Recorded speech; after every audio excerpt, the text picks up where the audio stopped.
Liebe Zuschauerinnen und Zuschauer, herzlich willkommen zur heutigen Panoramasendung, moderiert aus Thun.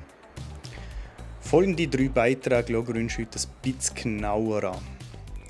2 Legenden beim Trucker- und Country-Festival zu Interlaken, wenn Autofahrer auf dem Holzweg sind und die nicht alltägliche Spielgruppe für Kinder. Ja, man kann getrost sagen, die Astrid und der Konrad Meyerberg gehören mittlerweile zum Inventar vom Trucker- und Country-Festival zu Interlaken. Seit 2004 sind sie nämlich jedes Jahr dabei im Berner Oberland und zelebrieren den Trucker-Lifestyle.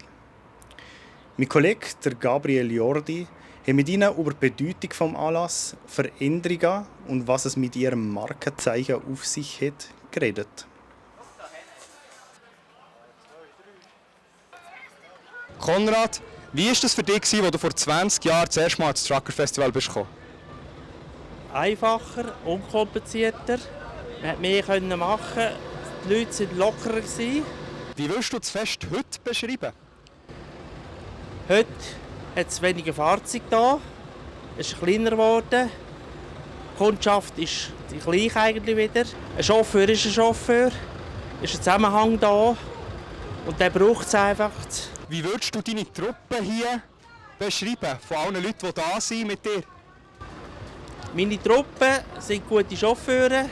Chauffeure, die eigentlich das ganze Jahr wieder über das diskutieren. Gehen wir wieder. Ich als Chef muss sagen, okay, das kostet mir ein paar Franken.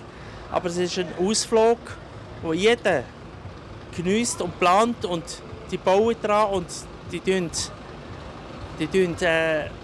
Tag und Nacht an den Fahrzeugen arbeiten, dass wir sicher wieder hin können. Von grossen Lastwagen kommen wir jetzt zu ein bisschen kleineren Gefährt. Letzte Woche ist ein Autofahrer zu Burglauen auf einen Viehzugang abgebogen, der Hang durch abgerutscht und hat letztlich per Helikopter geborgen werden müssen. Mein Kollege der Patrick Schmed hat darum beim erfahrenen Pannenhelfer nachgefragt, ob das öfter vorkommt und wie sich so ein Fauxpas vermeiden lässt. Am 18. Juni am Abend habe ich einen Auftrag bekommen von einer Versicherung, ein Fahrzeug am Schindelbodenweg, das nicht kehren kann. Schindelbodenweg steht mir, wenn ich es kehre, in Haralben zu Berg.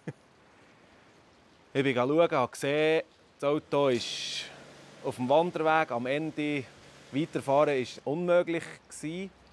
Es ist seitwärts von diesem, ich sage, Fährtriebweg ist es abgerutscht.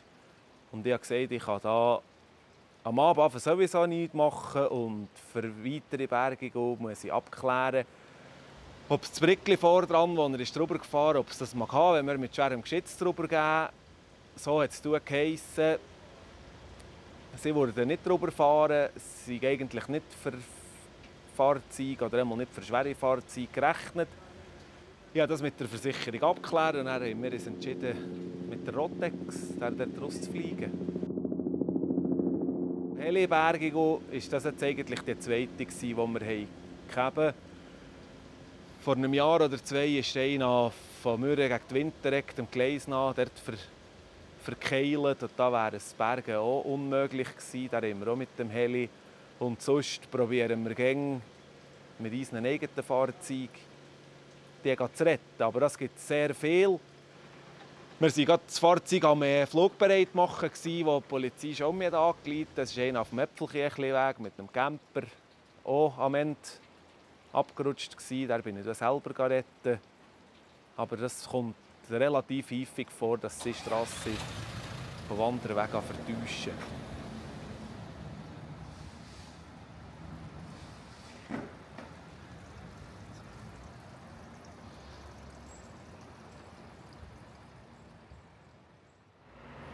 Fliegende Autos kann man nicht nur im Berner Oberland, sondern vermutlich auch in einer Kinderspielgruppe beobachten. Die Ersene-Vita Berner Rosa ist ein bisschen spezieller als andere. Es ist nämlich eine Generationenspielgruppe, wo Senioren und Kleinkinder aufeinandertreffen. Wie das so abläuft und was das Ziel ist von dem Ganzen, das weiss meine Kollegin Danina Häusle. Wenn der Wind kommt, komm blasen, so verwelken sie Was ist das Schöne am Arbeiten in einer Generationenspielgruppe? Das Lachen der Kinder und der Bewohner, wie die Kinder können anstecken mit ihrem gugelhaften Lachen und wie wirklich sehr viel gelacht wird.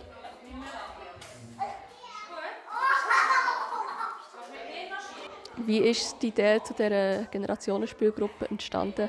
Ich und meine Kollegin Barbara Feutz arbeiten seit dem Sommer 2022 zusammen in der Innenspielgruppe und haben gerne, weil wir die gleichen Ansichten haben, zusammen ein neues Projekt starten. Und da sie die Weiterbildung gemacht intergenerative Betreuung, ist das eigentlich dann so die Idee entstanden, wo wir beide vorher schon im Gesundheitswesen haben gearbeitet haben, ist uns der Bereich Gesundheitswesen nicht fremd. Dann haben wir im letzten Juni 2023 Thomas ein Mail geschrieben, um zu fragen, ob er Interesse hat an der Zusammenarbeit. Und er war sofort begeistert und hat uns unterstützt. Und so ist das eigentlich näher ins Laufen gekommen.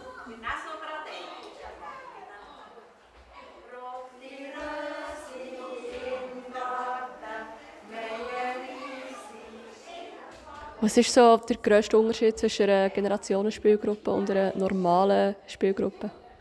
Dass halt, einfach ein gewisser Teil mit den Bewohnern zusammen gestaltet wird vom Nachmittag. Und dort ist halt die Herausforderung für die Kinder, die ein bisschen Mühe haben mit Ablösen, dass es nochmal andere fremde Leute hat.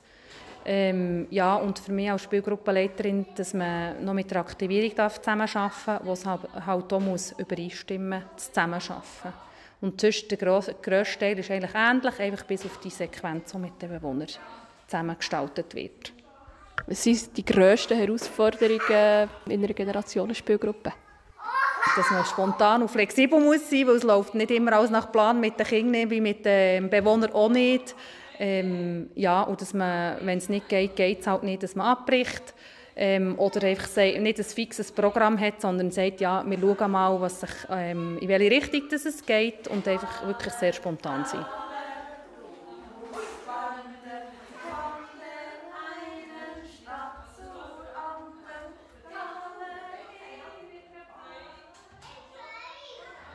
Ja, das ist auch schon wieder vor der heutigen Panoramasendung. Mehr Infos zu den einzelnen Themen und Artikeln gibt es wie immer auf plattformj.ch oder auch in der App. Ob die Senioren und Kinder vor Generationen-Spielgruppen die nächsten Tage draussen spielen können, das verraten euch jetzt Kollegen vom Media News. Ich sage danke fürs Zuschauen und bis zum nächsten Mal. Ciao miteinander. Das Wetter wird euch präsentiert von Made in Bern.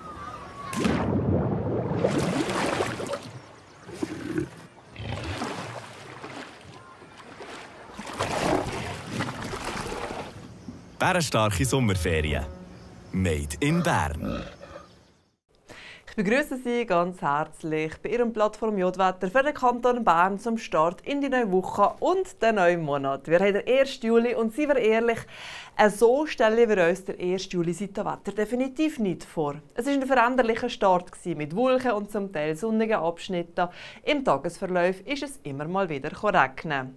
Am Dienstag befinden wir uns in einer west- bis nordwestlichen Höhenströmung, mit der erreichen uns schubweise feuchte Luftmassen und das bis am Freitag. Danach macht sich nach aktuellem Stand ein Zwischenhoch für unser Wetter stark. Entlang vom Oberland sind aus der Nacht heraus lokal noch ein paar Regenspritzer möglich. So starten wir teilweise bis recht sonnig. In Bern sind es dazu um die 12 Grad, in Frutigen um die 13 Grad. Tagsüber nimmt der Bewölkungsgrad zu.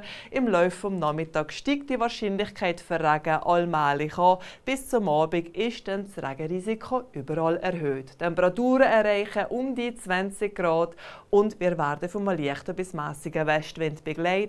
In den Bergen zeigt sich das Wetter wechselnd bewölkt mit zum Teil ein bisschen Sonne zwischendurch.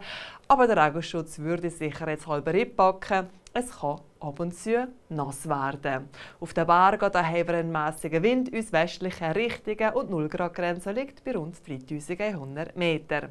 Ja, am Mittwoch wird es wechselnd bewölkt und gelegentlich nass, das bei bescheidenen 18 Grad am Donnerstag dürfen wir uns nach einem verwölkten Start auf zunehmenden Sonnenschein einstellen. Entlang vom Oberland brauchen wir ein bisschen mehr Geduld. Hier sind die Wolken ein bisschen hartnäckiger. Und nach der wechselhaften Woche zeigt sich der Freitag versöhnlich mit viel Sonnenschein. Und nach einem zuerst recht sonnigen Start in den Samstag steigt im Tagesverlauf die Regen- und Gewitterneigung. Und nach einem wechselhaften und teils nassen Sonntag gestaltet sich der Wochenstart aus heutiger Sicht wiederum recht sonnig. Ja, das war Ihr Plattform Jodwetter für den Kanton Bern. Herzlichen Dank fürs Zuschauen und weiterhin eine wunderbare Zeit.